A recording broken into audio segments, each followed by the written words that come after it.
جو رپورٹ ہے جو انسائڈ ذرائع کہتے ہیں وہ وہی ہے جو کچھ آنکھوں نے دیکھا، ویڈیو پہ آیا کہ کیسے 20 آر اوز جو ہیں، پریزائڈنگ افسرز جو ہیں، پی اوز جو ہیں وہ غائب ہو گئے، اور انہوں نے کیا اسٹیٹمنٹس دیے، اور وہ جو ڈیٹا ہے وہ اس کیسے ایگزیجریٹ ہو گیا ہے.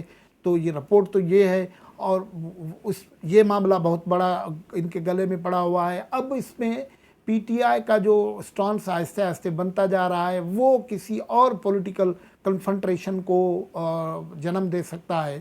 پی ٹی آئی اب یہ شور کر رہی ہے کہ یہ جو ڈسکا کا الیکشن تھا اس کا نتیجہ جتنے پولنگ سٹیشنز کا فیئرلی کاؤنٹ ہو سکا ہے اس بنیاد پہ نتیجہ اناؤنس کر دیا جائے.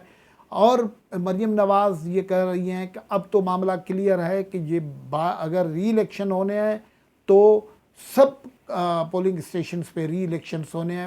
اس سب پولنگ اسٹیشنز پہ ری الیکشن کروانے کے والی بات سے پی ٹی آئی بھاگ رہی ہے. اور یہ جو معاملہ ہو رہا ہے، جتنا پولیٹیکل ٹینشن بڑھ رہا ہے، الیکشن کمیشن صرف یہاں تو یہ بول چکی ہے، الیکشن کمیشن نے ایک چارج شیٹ فریم کیا ہوا ہے سرکار کے اوپر. اس سے پورا پتہ لگتا ہے کہ اسٹیبلشمنٹ کا رول کیا ہوتا ہے اور کیا نہیں ہوتا ہے. کہ وہ تو برملا کہہ چکے ہیں کہ انتظامیہ اور قانون نافذ کرنے والی کی کمزوری کی وجہ سے یہ سب کچھ ہوا جو ڈسکا میں ہوا، جس میں آئی جی گم ہو گئے، چیف سیکریٹری گم ہو گئے، ڈی سی گم ہو گئے، کوئی چیف الیکشن کمشنر کو نہیں مل رہا تھا، اور ڈبے اٹھائے گئے. وہ جو مریم نواز کہہ رہی ہیں نا کہ بکسا بھی گم تو ڈسکا بھی گم، وہ جو صورتحال بنی. لیکن اس کا علاج بھی ڈھونڈا جا رہا ہے. یہ جو کھیل کھیلا جا رہا ہے اس کا علاج بھی ڈھونڈا جا رہا ہے. اور یہ کھیل یہ ہے کہ یہ جو بکسا گم اور ڈسکا گم کا وہ یہ ہے کہ میاں نواز شریف صاحب ہیں تو لندن میں، لیکن ظاہر ہے پاکستان میں ان کا بہت بڑا انفلوئنس ہے اس وقت، بڑی پولیٹیکل پارٹی کے طور پر وہ موجود ہیں. تو وہ اگلے ایک آدھے دن میں وہ ایک بہت ہی وہ کہا جا رہا ہے کہ ہائی ڈوز اسپیچ کرنے والے ہیں، ہائی ڈوز اسپیچ کرنے والے ہیں. اور اس اسپیچ کا اسکرپٹ بھی تیار ہو رہا ہے. جو اندرونی ذرائع ہمیں بتا رہے ہیں کہ ان کے لیے جو مسائل ہو رہے ہیں پی ٹی آئی کے لیے، وہ اسٹیبلشمنٹ کے ہاتھ اٹھانے کے بعد، مثال کے طور پر انہوں نے خود اعلان کیا تھا کہ 2018 کا الیکشن کے جو ویڈیوز لیک ہوئے تھے ان کے سلسلے میں یہ تحقیقات کروائیں گے. لیکن اس کو ایک ہفتہ گزر گیا ہے، وہ تحقیقات کوئی شروع نہیں ہوئی ہے. لیکن الیکشن کمیشن نے اس معاملے میں تحقیقات شروع کر دی ہے.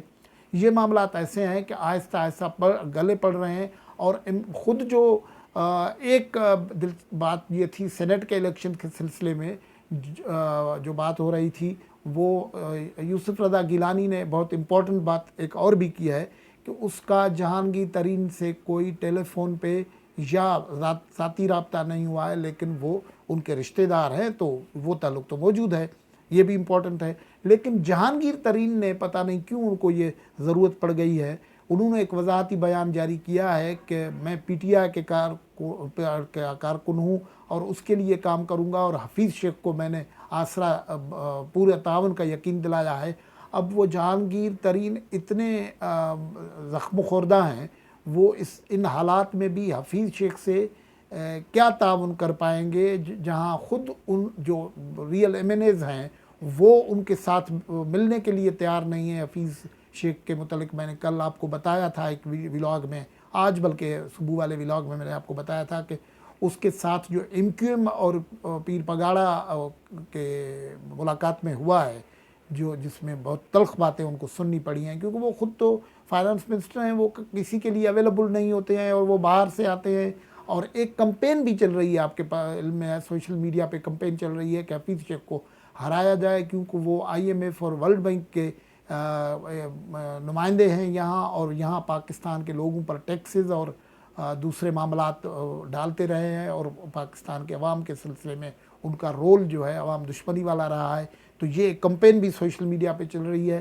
لیکن آج جو بہت بڑی خبریں ہیں وہ یہ ہیں کہ ایک تو انکشاف ہوا، اور اس کے بعد آج تصدیق کر دی یوسف رضا گیلانی نے کہ اسٹیبلشمنٹ نیوٹرل ہو گئی ہے.